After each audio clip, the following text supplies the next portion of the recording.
A memória mais vaga que eu tenho dele na infância, ele estava sempre, né, com a Rolleiflex pendurada e estava sempre com o olhar para a fotografia.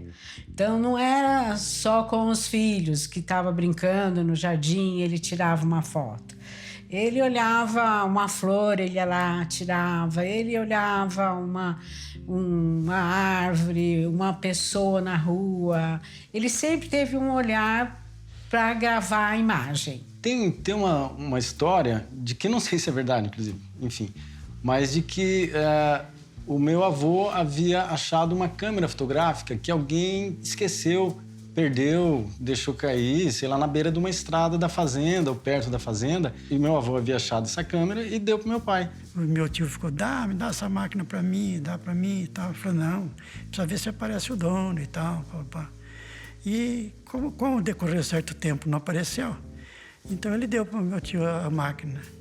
E aí ele começou a desenvolver a fotografia, gostando da fotografia, estudando, pesquisando formas de reveladores. Ele foi pioneiro em vários sentidos, né? Ele foi pioneiro em fazer fotorreportagem, um estilo de fotorreportagem. Ele foi pioneiro em usar o formato 135mm. Ele foi pioneiro também em fazer as reportagens de casamento na igreja. Porque antes as pessoas se casavam, elas iam fazer as fotos no estúdio. Ele montou uma equipe, que ele era o principal fotógrafo, ele acompanhava na igreja antes, vestindo noiva lá na igreja, depois saindo, quer dizer, e também ele foi pioneiro. E ele tinha um lema, eu sei que ele tinha um lema que era o fato passa e a foto fica. Ele fazia a junção do jornalístico com o artístico. Então ele fazia tudo numa coisa só. Ele conseguia sintetizar.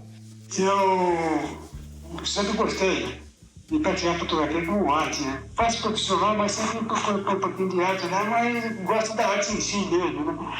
Aí me animei e fiz a primeira exposição de fotografia individual aqui em Marília e que, por sinal, foi a primeira individual realizada no interior do estado de São Paulo. Isso é a revista do Fotocine Clube Bandeirante, foi esse apontamento. E era o Fotocine Clube Bandeirante é muito credenciado para dizer a respeito disso. Então, na revista dele anunciou que a minha ação pioneira de realizar a primeira exposição individual. Eu acho que ele começa...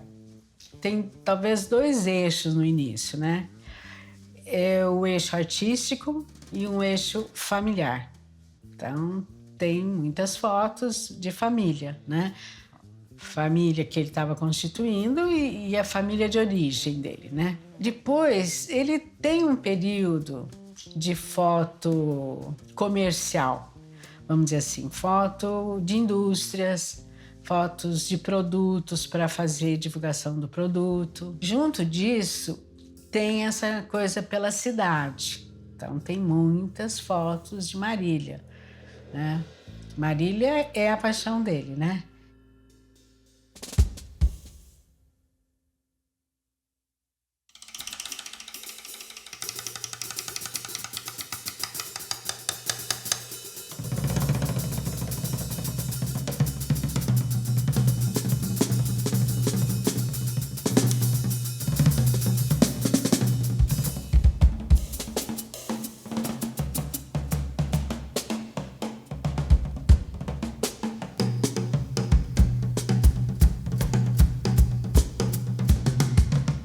Ele amava Marília, entendeu?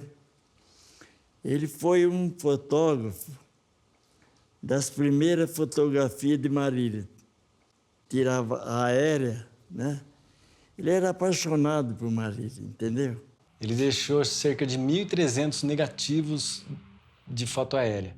Ele voava bastante. Isso de negativo que ele deixou, fora o que ele deve ter feito e não tem negativo mais, né? Mas tem muita foto aérea. Ele voava bastante na região, não só Marília, em outras cidades ele ia fotografar aérea também. Ele assim, teve essa sensibilidade de registrar o crescimento de uma cidade, a sua população, os seus aspectos culturais, né? E os seus aspectos políticos também. O fato dele ter permanecido em Marília, que nessa época era uma cidade que devia ter o quê? Uns menos de 100 mil habitantes, né? É uma informação importante, porque o comum nessa época, de quem se interessava por fotografia e era vocacionado, né, tinha olho, como a gente diz, era não permanecer na sua cidade. E nesse contexto também, Marília estava vivendo uma ebulição cultural muito grande, com o clube de cinema, o teatro de arena, que era muito forte aqui em Marília. Através dessas fotografias, nós podemos entender a história da cidade, a história cultural de Marília. Eu me lembro muito bem de uma história que meu pai contava. A gente acompanhava muito cinema internacional e cinema nacional na época também, evidentemente, e que naquela época, final dos anos 50, 60, nós tínhamos a tentativa de se fazer indústria de cinema no Brasil com a cinematográfica Vera Cruz. Se tentou fazer. Me parece que o primeiro filme foi Caissara, com a direção do Adolfo Celli, que era um italiano que já fazia cinema na Cinecittà e veio para o Brasil ensinar cinema para exatamente esse pessoal novo que queria fazer indústria de cinema. E parece que o seu Sebastião fez fotos para de registros de filmagem, dessa filmagem. Como a Vera Cruz tinha essa cultura do cinema britânico, trouxeram os técnicos e tal, e trouxeram também o know-how e a metodologia, né? Eles se preocupavam muito, né? Todas as cinematografias desenvolvidas, eles se preocupam muito com ter bom material de divulgação. E o bom material de divulgação não é só a porta de cinema, aquela foto clássica, é muito foto de bastidor, principalmente dos atores, porque o público gosta. É uma mostra do talento e da capacidade dele passar numa prova tão difícil como foi a seleção para o fotógrafo de cinema da Vera Cruz Cinematográfica. E ele passou, concorreu com um alemão, ele me contou uma vez, não foi fácil. E ele participou, esse material que ele fez o registro foi o filme Caissara. Olha, o que me impactou, na verdade, foi o trabalho que ele fez na Vera Cruz, né? O trabalho que ele fez ali de bastidores, a fotografia dos atores, né? Nas cenas, né? Inclusive, eu me lembro que uma das fotos que mais me chamou a atenção foi uma foto de um caboclo acendendo um cigarro de palha, né? Essa foto tinha, assim, uma composição muito legal, tinha uma qualidade de luz que eu procurava fazer nas minhas fotografias, que eu pude ver ali, naquele material da Vera Cruz, que eu tinha ali na minha frente um grande fotógrafo da década de 50 e 60, tá? Em termos de linguagem, de técnica, de pioneirismo. E a outra foto que chamou muito a minha atenção, que eu gostei bastante, é uma foto de uma mulher andando num lugar com água e você não vê a cabeça dela, o rosto dela está coberto, mas tem um contraluz na linha do quadril dela, que é uma das coisas mais sensuais que eu já vi em fotos não de nu. É simplesmente um contraluz, uma linha de contraluz na curva da cintura e do quadril, que é uma coisa sensacional. Essa foto realmente 5 estrelas, maravilhosa. Como ele trabalhou lá na Vera Cruz e pegou uma fama muito grande, ficou muito conhecido em Marília. Marília, naquela época, era uma cidade provinciana. Então, todo mundo sabia o que tinha acontecido, todo mundo ficou envaidecido, tudo. E ele veio para cá e a elite marilhense passou a convidá-lo. Teve alguém conhecido dele e um empresário que queria uma fotografia que desse conta de uma esquina. E ele colocou isso como desafio, né? E desse desafio é que saiu a 360. Ele fez 3 modelos. O primeiro modelo era usado um filme 35mm, menor que esse. Esse é um filme 120, que era usado nessa câmera.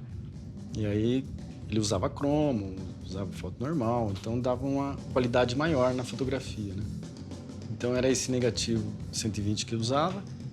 E embaixo do corpo da câmera fica o motor, em cima o jogo de lentes, e a lente circulava para um lado e o negativo para o lado contrário. E o segredo está no sincronismo da velocidade do negativo e da lente ir para um outro. Então, para não dar nenhuma distorção da imagem, é um cálculo apropriado para não haver distorção, né? Aquela parte superior da máquina, você pode ver que é cilíndrica, né? E então, aquela forma cilíndrica foi feita com uma massa de tomate, que na época era uma lata pronta, que você ia no mercado e tinha lá.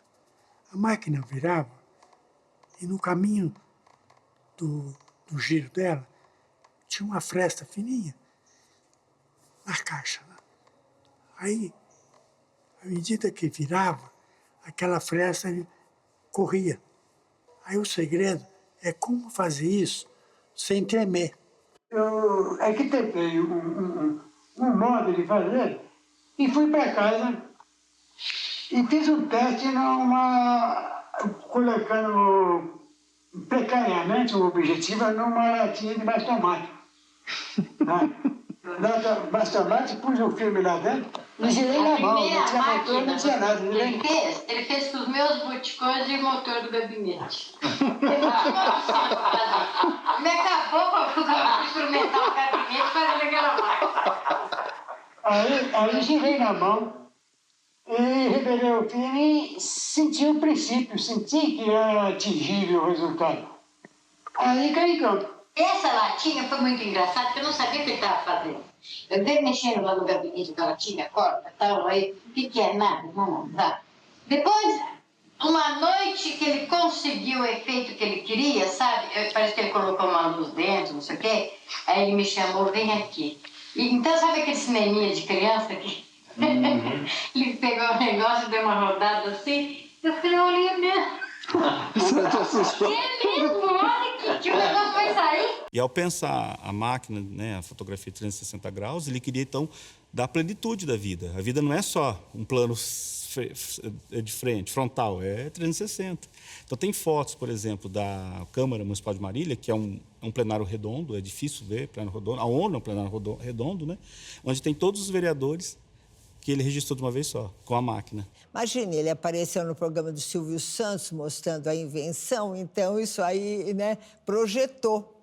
Aí foi uma luta, né, de tempo para conseguir patentear isso daí, né? Porque mandava todos os prospectos, os desenhos, tudo, e voltava pedindo mais uma coisa, voltava até que conseguiu. Produzir, não conseguiu, porque era muito caro, né? A lente era muito cara, né? Ele tentou industrializar, né? Mas era a década de 50, né? E Marília, então você imagina um profissional de Marília, quer dizer, com um mundo, um planeta Terra, com espaços econômicos, financeiros, que você não tinha alcance. Mas no caso do Sebastião, essa reinvenção da foto panorâmica é uma coisa notável, porque uma coisa é você conhecer a teoria, a outra coisa é você construir um aparato. A precisão na fotografia é muito apurada. Por exemplo, o plano focal onde está o sensor, no caso das câmeras digitais, e antigamente onde estava o filme, a tolerância, que a gente chama profundidade de foco, é mínima. São décimos de milímetro. Então, para você construir, como ele construiu, um aparato fotográfico no qual a objetiva se movimentava, certo? E manter a precisão da distância do plano focal, é uma coisa que não é qualquer um que faz. Quer dizer, ele, além de ser muito habilidoso como fotógrafo, ele era um mecânico de precisão. Olha, ele dava jeito para tudo. Você sabe que uma vez eu fui na casa dele e ele, assim, isso foi nos primórdios, né? Era muito difícil você achar um scanner. Então, ele comprou um scanner de mão e construiu um trilho para poder transformar num scanner de mesa. Ele era como a gente diz, professor Pardal, né? aquele personagem do Walt Disney, o professor Pardal. Ele fotografava, ele revelava, ele editava, ele tinha um olhar de edição bacana, né? E ele também desenvolveu tecnologia. Ele foi a primeira pessoa da família que comprou o computador. Aí ele falava para mim, bom, você, professora universitária, ainda não tem computador. Ele achava um absurdo, e era, né? Eu só tinha máquina elétrica, eu já achava um avanço. Ele foi um dos primeiros fotógrafos a ir a Brasília, a registrar todo o processo de produção de Brasília. Então, o plano diretor. Então, ele fez foto do JK, fez foto do Oscar Niemeyer. Então, tem prédios. O acervo do seu Sebastião tem, assim, a esplanada sendo começando, prédios hoje, referência da arquitetura mundial, nos seus primórdios. Ele foi testemunha disso. O que é interessante da construção de Brasília é que ele fez 3 viagens a serviço de uma construtora de São Paulo, né, para registrar as obras dessa construtora e também registrar a cidade. E ele foi com uma perua Kombi, né? E era estrada de terra, né? Imagina isso, lá em 57, ir de estrada de terra até Brasília. Tirou muitas fotos, né? E fotos, eu acho que tem, não é só a qualidade das fotos, assim, nas linhas que ele identifica, né? Da arquitetura. E ele tira foto do desfile, ele tira foto do Juscelino saindo do palácio, olhando o relógio e cria uma frase para aquela situação, né?